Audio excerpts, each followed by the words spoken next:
Thanks, everybody. I really feel like a lot of this was represented in the presentation from Brittany today. So we'll just jump in and talk about the objectives on the next slide. So I just want to talk about kind of routine comorbidities that we think about, safety concerns, supporting the family, and then resources. Next slide. So if we think about autism, it's a lifelong neurodevelopmental condition characterized by deficits in social communication interaction and restrictive repetitive repertoires of behavior, interests, and activities. But really, if we move to the next slide, we see that it's so much more.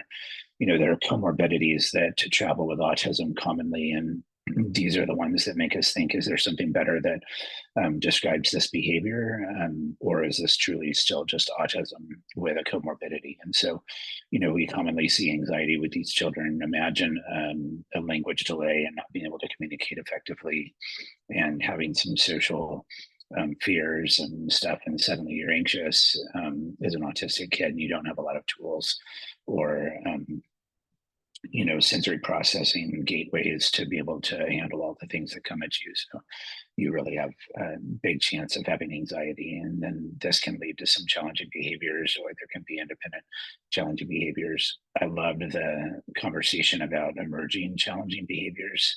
I always try to think about autism and how can we support this kid, and how can we support them with parent involved, and how can we support them without the parent. And it's often without the parent that should guide what interventions you do, because that's the future for this child, is not always having parent right there. Anyone that's cared for autism knows there's GI problems with constipation being at the top of the list. Seizures also have an increased risk with autistic children. As we discussed during this case, sleep problems are common, cognitive problems are common, and unfortunately, we see some aggression. And I think this goes back to some of the anxiety and perhaps even the difficulty with communication. When you can't communicate well, you are potentially aggressive to get out of this situation. If we think about polyvagal response, freeze, flight, or fight, sometimes they land in the fight or the aggressive mode. I have one child right now that has learned that if he's aggressive at school, he gets picked up by his grandma. Done. And so we've done anti-ABA on him. We have taught him that, you don't want to do this, just become aggressive and you get to go home. So we have to be careful about how we approach aggression and think about where the child's head is, like Elena said. So go ahead, please. When we think about this, we can dial down to our patients so much that we forget that there's the family. So we need to think about things like respite. We need to think about education. We need to think about alternative therapies they may try to pursue, and how we can help educate them to handle those. We also have the healthcare setting that we're doing this within. And so sometimes with an autistic child, we do some unconventional things. I remember examining an autistic child in the stairwell. And some of you have heard the story of Uncle Gary standing at the top of the stairwell, and no one was getting past Uncle Gary. And so, be flexible within the healthcare setting to satisfy the needs of this child. And then educational services are just paramount. Early education with preschool, support through the K through 12 years, and then vocational stuff if that's included in your autistic child's abilities. And then, they live in a larger community. And so getting them involved in community, like this child has very little opportunity to get in the community. He would benefit from some traditions the family has in the community. And interestingly, traditions in the community is a positive childhood experience. Help this child anyway. Next slide, please. So if we think about this, remembering we're not just taking care of the child, but the family. And so it starts with a comprehensive diagnosis. We need to make sure we have exactly what we need to prove the diagnosis and prove why it's not something else. We often do this in team-based care when it's done the best. If the more involved kids have more than one diagnosis, seeing multiple specialties, multiple therapies, coordination of care is important to support families. And then as Brittany has talked about in her case, just shared decision making. So, mom is coming into this concern for development as development continues to show a gap from what mom expected from her other children. And so Brittany is doing an excellent job sharing decision making. Um, and decision support for this family specifically is going to be kind of educating mom about early intervention, and the ounce of early intervention is worth pounds and pounds of pounds of intervention later. And then we'll talk a little bit about longitudinal follow-up, which is so important. Next slide. So if we think about our visits, we want to think about educational supports that are going on, any therapies they're involved in, maybe more importantly, any therapies that are absent that need to be involved. We need to assess behaviors. Where are we progressing? Where are we maybe falling behind? And then, as Brittany pointed out, screening for underlying medical conditions. And I really should add in here, don't forget about the usual child care like vaccines and growth and things like that. I love the idea of checking in with families about what does a bad day look like, and what does a good day look like. But those of you who know me, I try to start out every visit with what's the coolest thing about your kid. And I do this with every patient. And so when I start talking about the bad day, they're kind of like, I don't know, what's he want here? But I think it's just a great way of finding out the range, because as was discussed, this kid has taught his parents very well how to, live with him. And so they're not going to talk about what a bad day is, more likely than not. And then we are a repository for resources for families. And so we'll get into some more of that in a bit. So what is the frequency we want to see in kids with autism? If we think about early intervention, again, we want to be surveilling pretty closely. So those toddlers and preschoolers, we want to see every 4 months. And then, with school age children, we can skip out to every 6 to 12 months. But we want to remember that if there's any ongoing behaviors, or if they're on medications that may require, more frequent follow-up, and then transition points, like getting into kindergarten, middle school, the onset of puberty, and then, starting high school, and then ultimately graduating from high school, are all times where we need to have visits that specifically look at, what's coming for this child and family and what's next. So next slide.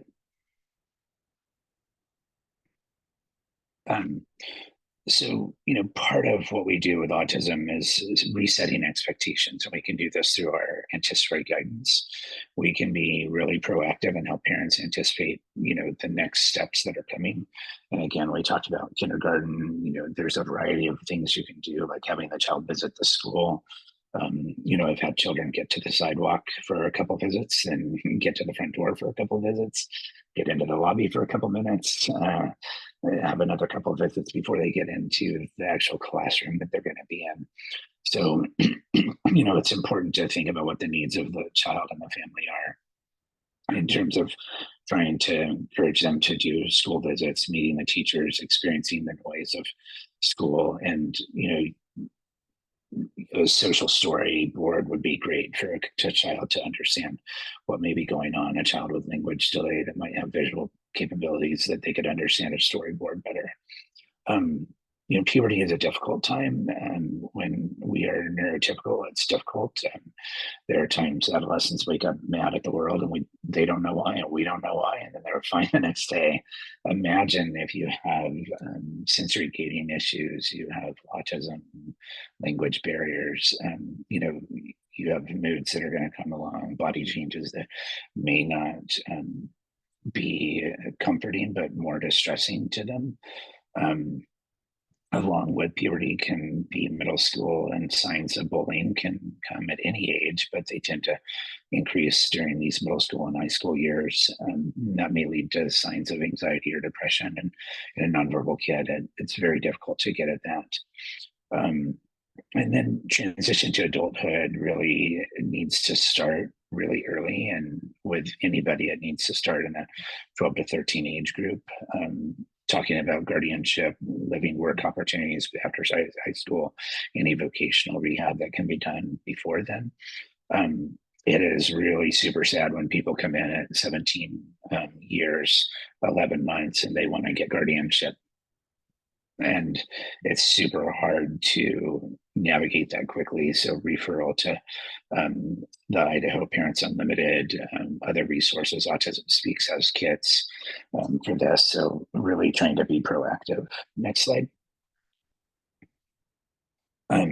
If we think about what we want to do every single visit, every single time, we want to talk about sleep concerns, get details, not just do they sleep okay or not, but when do they go to sleep? Do they wake up at night? Is there dysfunctional snoring? Does their sleep end up resulting in daytime drowsiness? Constipation, we cannot ever forget, because hard, painful, or infrequent stools can lead to irritability, and that may be the only sign that we have.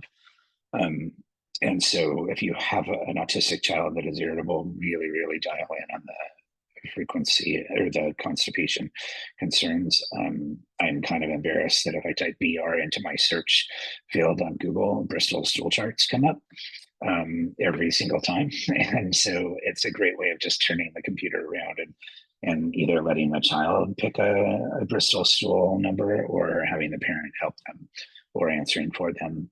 So really pay attention to constipation at each visit. And then this relates closely to their diet. And, we kind of commonly see kids that were severely restricted at less than 10 foods, moderately just, restricted at 10 to 20. And then over 20, you start to worry less, because they're going to get a variety of foods that are going to help them get some fiber. Fluid intake is super important, and what fluid they're taking. We should really focus on water a lot rather than juices or sodas, other things that are sweet that are going to increase our concern for BMI later. As we talked about earlier, kind of seizures, steering spells are not uncommon, and they're difficult to assess with a decreased facial range of expression. Steering spells might be difficult to assess in autism. So it really takes a lot of education to have the parents watch for the right things, have the teachers write for the right things. And then anytime we're on medication, we need to monitor for side effects and response. So with atypical antipsychotics, we often see increases in BMI and abnormal movements. We should be looking for these. We should get fasting lipids, glucose at baseline. And then, once we've got that, we should do follow-up of those labs every 6 months, and then 12 months as we maintain stability. With stimulants, we want to look at height and weight and heart rate. And then with alpha-2 agonists, we want to think about excessive sleepiness, but also heart rate and blood pressure with those. There's a lot going on in the chat. I'm hoping if someone can let me know. There was a question about constipation. I actually asked Amy to respond to that in the chat, so you can keep going. Okay, perfect. Okay, because I know we're limited on time. So, okay, thank you, Amy. So again, if we think about support topics that we can cover, reviewing the IEP, not do you have one, but what does the IEP look like? Is the school following the IEP? So often there's an IEP, and when you dial in, they're not actually following the IEP. So this is where you really can advocate for parents to follow up. Idaho Parents Unlimited, again, is wonderful at helping support the IEP process here, and they're a wonderful resource for our families. Review of clinic-based supports like speech and language pathology, occupational therapy, physical therapy, ABA, also PCIT. Think about what they're getting, what they may need, and again, think about, are they getting too much therapy, and do we need to back off of it a little bit? If you have a kiddo that has a lot of sensory stimulation issues, too much therapy might actually make any therapy less successful. So it's important to balance that. And so communication with those therapists is really important. And then, I think it's really important to see what the parents are thinking about progress.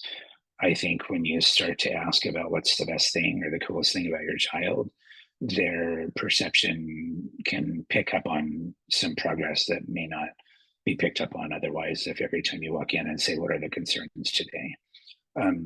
And then, always check in with parents about how they're doing, explore their willingness to participate in resilience building skills, which are always going to help their self-regulation and then co-regulation.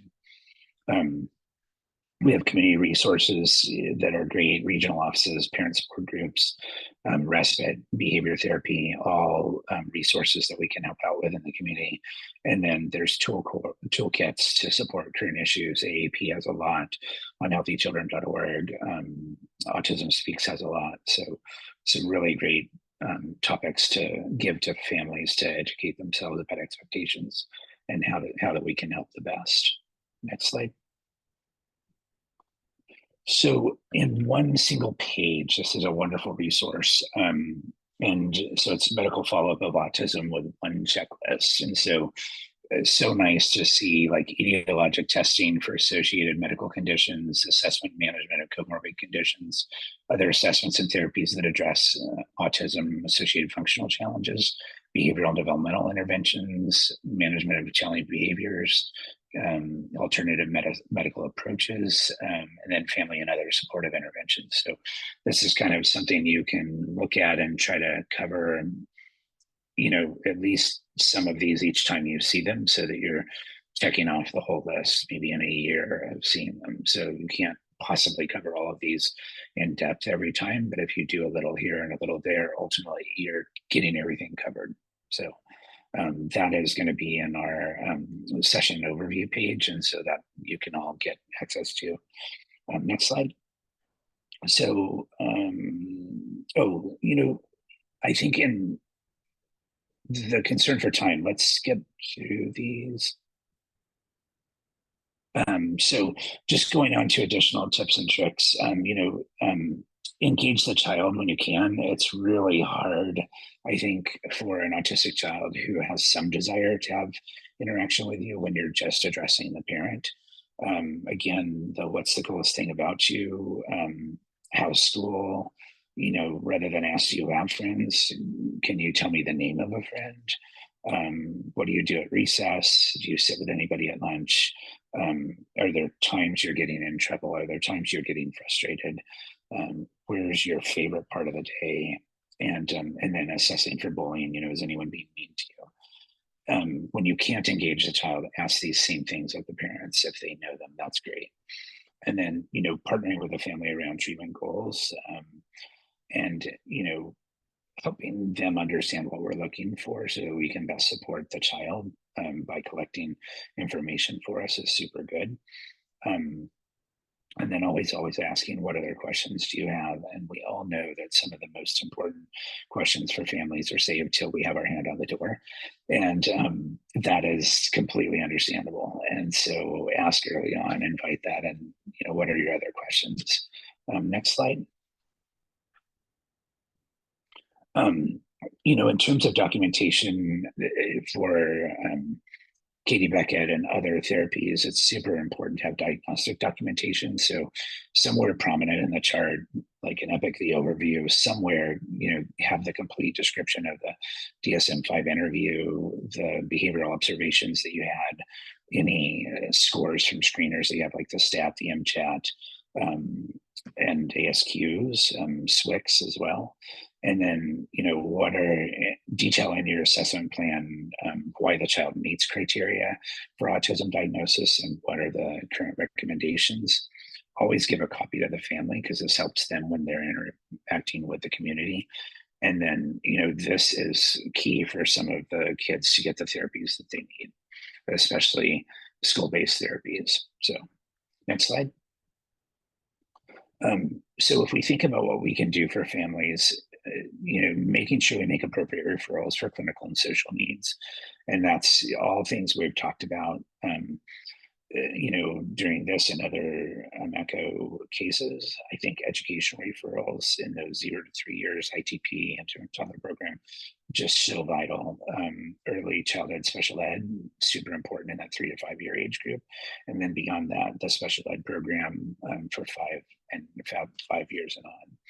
And then community referrals like family support, mentor groups, respite, and state resource groups.